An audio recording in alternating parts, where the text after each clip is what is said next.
Welcome to the necropolis in Scotland. So when you're walking around this burial ground, it doesn't look like there's 50,000 burials here, as only 3,500 of them actually have tombs. So the necropolis was established by the Merchants' House of Glasgow in 1831. So the necropolis in Glasgow has been known throughout many years as Glasgow's Victorian City of the Dead. It's described as one of the most significant cemeteries in Europe, and it has become a major tourist attraction. It's easy to see why. I mean, when I went there, it wasn't what I was expecting. I was expecting an old, scary cemetery. But it wasn't. It was calm, it was peaceful, it was old, and it was just a really nice walk round. The stonemasonry work was amazing round here. There was these like little angels dotted about, and the stones that the Victorians used, they are just amazing. Excuse me if you can hear my dog. She's chewing on a little bonio.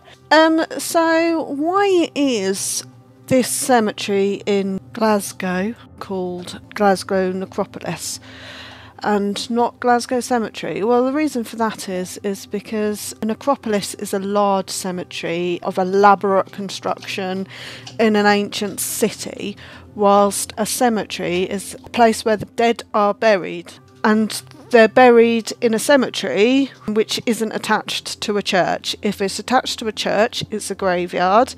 If it's just a plot of land or a garden or a memorial garden, it's a cemetery. If it's in an ancient city and it's very elaborate, it's a necropolis.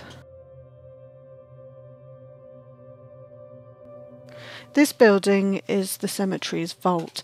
This is where burials are temporarily placed while their tombs or memorials or mausoleums are built.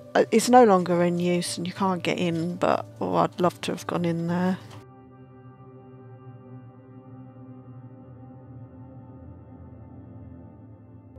So another interesting thing about this necropolis is that every single one of the 500,000 people that were interred here were recorded. So their name, date, gender, cause of death, date of death and profession is available in the archives for everyone to see even now. The necropolis is also a multi-faith necropolis, so we have Catholics, Protestants, Quakers, Jews, Lutherans and everybody else. The Jewish people are buried in a separate plot, but that's because of their beliefs. So those small rings you can see there on the floor, they were to gain access to the tomb below. They were to help pull the slabs up so you could reinter people.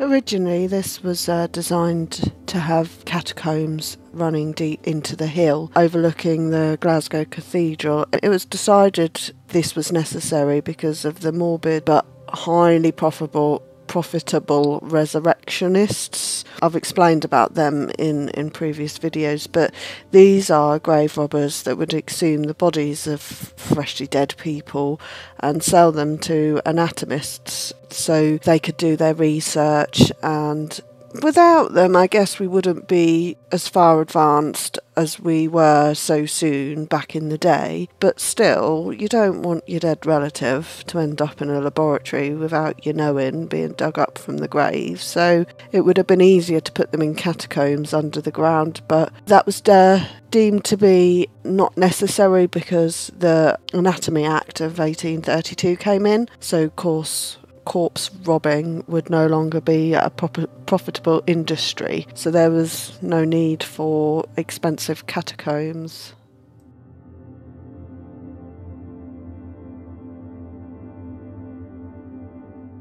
The majority of people involved in the creation of this necropolis were well-known Freemasons. The most well-known members are buried here, and there were multiple Freemason symbols scattered across the site.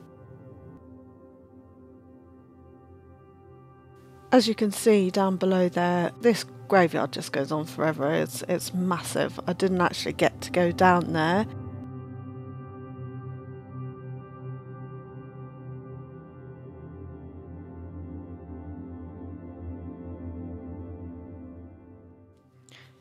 Even though there's 50,000 burials here, you'll see that there's not many tombstones. So this is the reason that only a elite few are marked with their gravestone, tombs or mausoleum. And because this is was originally a merchant's lands, a lot of these tombstones are of Glasgow's merchants, middle classes and gentlefolk. Glasgow was one of the richest cities in the world, and this was all thanks to the shipbuilding industry on the Clyde.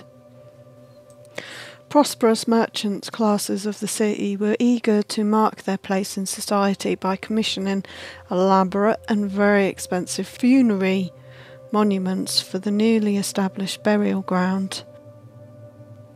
The Victorians had a fascination with death. I must be Victorian then. So grand cemeteries popped up in Glasgow, London, and these were meant to be a joyful space. Victorians loved to have beautiful sculptures and landscape, and buried their people with inscriptions of what they've achieved in life, and it was supposed to be a place of reflection and joy. Just behind me here is a bridge called the Bridge of Sighs. This was meant to be the main entrance to the cemetery, and it still is. You can still walk across it. This was originally designed to be the front gate and was meant to be a tunnel into the entry of the graveyard. There's an inscription from the Merchants' House of Glasgow, the group of local merchants who established the necropolis in 1832.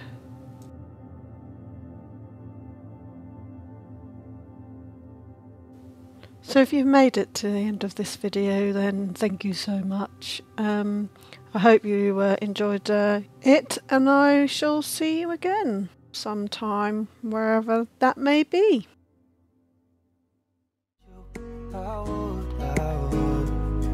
When nothing really matters, that's all I wanna do. I hope that you are safe and that I will see you soon. If I could lay down beside you, I would.